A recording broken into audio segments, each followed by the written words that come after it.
Undertaker WW के वो legend है जिसे सबसे रिस्पेक्टेड और फियर्ड सुपरस्टार माना जाता है, पर कुछ रेसलर्स ऐसे भी थे जिन्हें खुद टेकर टॉलरेट नहीं कर पाए थे। किसी के साथ ईगो क्लैश हुआ, किसी के साथ बैकस्टेज बहस हुई और कुछ के साथ तो टेकर की रियल लाइफ हीट काफी सीरियस थी। तो आज देखेंगे वो रेसलर्स जिनके साथ द डेडमैन की बिल्कुल नहीं बनी थी। सबसे पहले हम चलते हैं डब्ल्यूडब्ल्यू के गोल्डन एरा में, जहां पर डब्ल्यूडब्ल्यू के सबसे बड़े मेगा स्टार हल्क होगन ने अंडरटेकर को उनके शुरुआती फेज में अपसेट कर दिया था। जहां पर अंडरटेकर को विंस अपने पहले साल में अच्छा पुश दे रहे थे, जब टेकर ने अपना पहला एक साल कंप्लीट किया था और डब्ल्यूडब्ल्यू चैंपियन हल्क होगन को उन्होंने सर्वाइवर सीरीज में हराया था और डब्ल्यूडब्ल्यू चैंपियनशिप को अपने नाम करा था। और उनके मैच में टेकर ने जब होगन को टूबस्टोन दिया था, तब होगन ने टेकर पर उनकी नेक को इंजर्ड करने का आरोप लगाया था। पर जब टेकर ने उनके क्लेम को गलत साबित किया था और जब उन्होंने अपना फिनिशर होगन को डिलीवर किया था, तो उनका सर मैट से ऊपर था और वो मैट के कॉन्ट्रैक्ट में नहीं आया था, जो एक्शन रिप्ले में साफ दिख रहा था। फिर होगन ने अपने क्लेम को चेंज कर दिया था कि टेकर ने उनको टाइटली पकड़ा था, जिसकी वजह से उन्हें कंकशन हो गया था।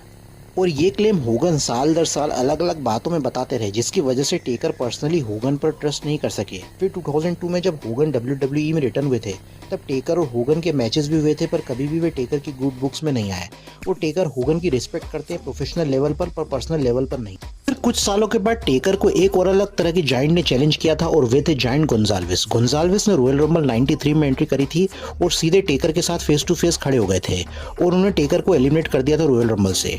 टेकर और गोंजाल्विस का मैच सेट हो गया था रेसलमेनिया पर, जहां पर प्रॉब्लम ये थी कि गोंजाल्विस जायंट तो थे, पर उन्हें रेसलिंग नहीं आती थी और यहाँ पर उनका लंबा और बड़ा शरीर ही परेशानी का कारण था उनके अपोनेंट्स के लिए। वे इतने ज्यादा स्टिफ थे कि उन्हें बेसिक मूव्स भी परफॉर्म करने नहीं आते थे और उनकी रेसलिंग एबिलिटी की तो आप बात ही छोड़ दीजिए। और उनका पहला डब्ल्यूडब्ल्यूई में एनकाउंटर था अंडरटेकर के अगेंस्ट, जो उस टाइम तक इतने स्टैब्लिश तो थे कि वे गोंजाल्विस के अगेंस्ट अच्छा मैच दे सके, क्योंकि डब्ल्यूडब्ल्यू में उस टाइम पर दो सबसे बड़े कद वाले रेसलर्स का आमना सामना था और ये एक मेजर अट्रैक्शन था व्यूअर्स के लिए और पूरा मैच का दारोमदार अंडरटेकर के कंधों पर ही था।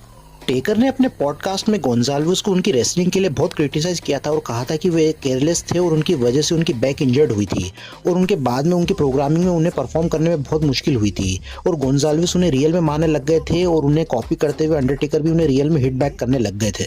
अगर टेकर अपने रेसलिंग के खराब एक्सपीरियंस की बात करें तो वे उनके और गोंजाल्विस के मैच को अपने करियर से स्किप कर देंगे। टेकर उस दौरान योकोजुना जैसे हेवीवेट के साथ भी अच्छे मैचेस दिया करते थे, पर जायंट गोंजाल्विस के साथ उनका एक्सपीरियंस टेकर की लाइफ का सबसे बड़ा नाइटमेयर साबित हुआ था।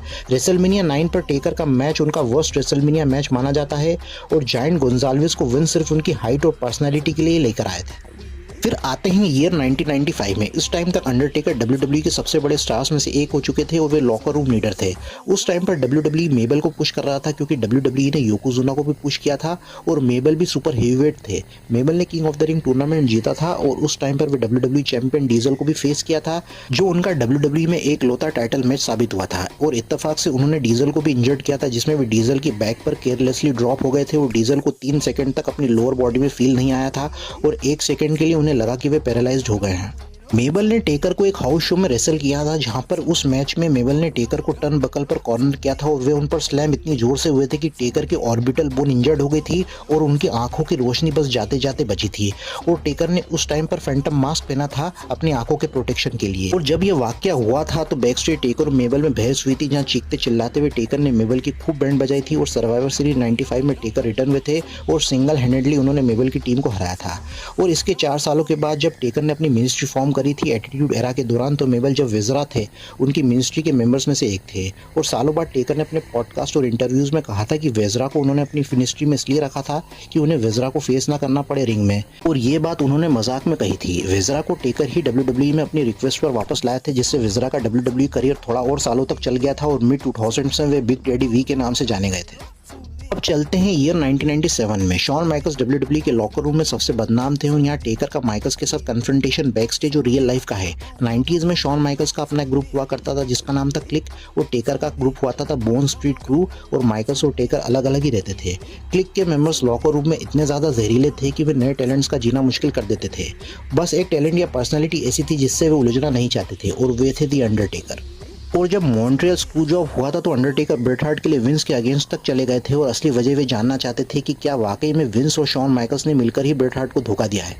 और फिर टेकर ने ब्रेड को मॉन्ट्रियल इंसिडेंट होने के बाद कन्फ्रंट किया था और कहा था कि विंस से जाकर वे सच उगलवाए। फिर जब ऑस्टिन ने रॉयल रंबल 98 जीता था तो माइकल्स ने ऑस्टिन के अगेंस्ट टाइटल हारने से मना कर दिया था। तब टेकर ने खुद माइकल्स के हाथ को जोर से पकड़कर डराया था और कहा था कि तुम अपना टाइटल ऑस्टिन के अगेंस्ट हारोगे रेसलमेनिया 14 पर। तब माइकल्स की बैक भी इंजर्ड थी और डिस्क्वालिफिकेशन से माइकल्स टाइटल को अपने पास रखना चाहते थे और फिर वे WWE से सेमी रिटायर्ड होते और अपना WWE टाइटल को वेकेट कर देते। पर फिर भी माइकल्स ऑस्टिन से हारे रेसलमेनिया 14 पर और रेस्ट इज हिस्ट्री है।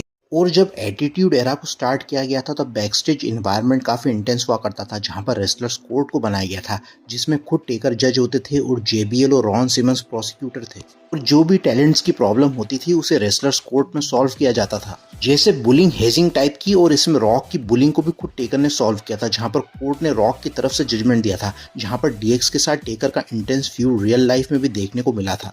और जो दोषी पाया जाता था उसे अपने पैसों से ही पार्टी, बियर और दारू का इंतजाम करना पड़ता था। इसके 12 सालों के बाद टेकर और माइकल्स का रिलेशन एक मैच्योर तरीके से अच्छा हुआ था और रेसलमेनिया 25 और 26 पर दोनों ने ऑल टाइम क्लासिक मैचेस दिए हैं और प्रेजेंटली वे दोनों एक दूसरे की रिस्पेक्ट करते हैं प्रोफेशनल और पर्सनल लेवल पर।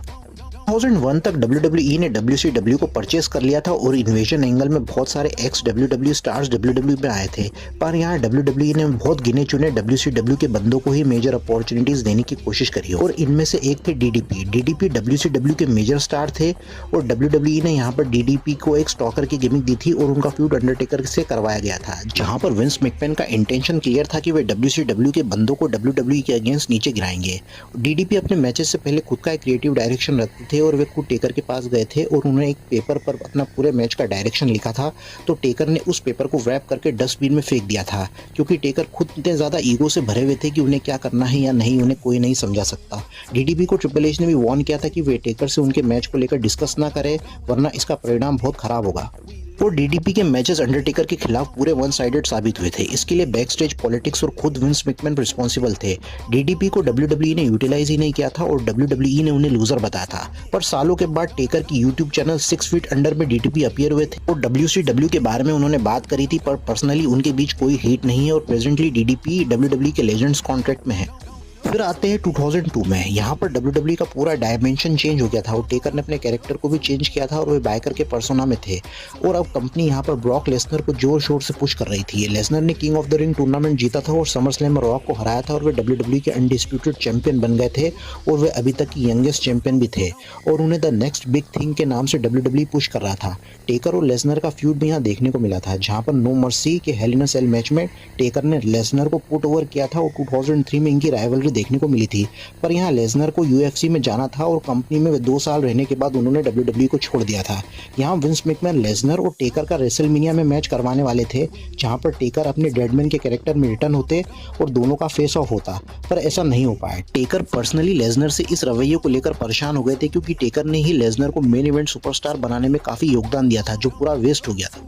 ब्रॉक लेसनर एक बहुत ही अनप्रेडिक्टेबल नेचर के इंसान है और उस टाइम पर वे अंडरटेकर की रिस्पेक्ट करते थे या नहीं ये कोई नहीं बता सकता, पर टेकर और लेसनर कुछ हद तक पर्सनली एक दूसरे को लाइक नहीं करते थे।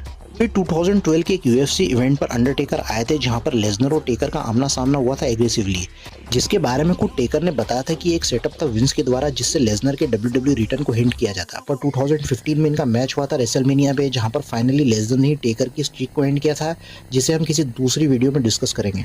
जब बिग शो WWE में आया था तो उसे एक बहुत बड़ी डील के साथ WWE ने प्रेजेंट किया था। फिर जब उसे टेकर के साथ अनहोली अलायंस टैग टीम में रखा गया था, तब टेकर बिग शो की खराब आदतों से परेशान हो गए थे और टेकर के पेशेंस की लिमिट क्रॉस हो गई थी। टेकर को बिग शो को काफी गाइड करना पड़ता था मैचेस के बीच बीच में, जहां पर बहुत बार टेकर शो को डांट लगाते हुए भी दिखते हैं कि वे अपने रिंग स्टाइल और मैनरिज्म्स को सही तरीके से एग्जीक्यूट करें, वरना कंपनी उन्हें कभी भी आउट कर सकती थी। टेकर ने शो को अपनी तरफ से प्रोग्रेस करने में काफी हेल्प करी थी, पर शो कुछ सीखना ही नहीं चाहता था। टेकर ने बिग शो के लिए कहा था कि उसके पास सब कुछ है, पर उसका मोटिवेशन लैक कर जाता है, क्योंकि WCW में पॉल ने ये सब बातें नहीं सीखी थी, पर WWE में आने के बाद उसे टेकर जैसे एक्सपीरियंस लीडर से काफी सीखने को मिला था।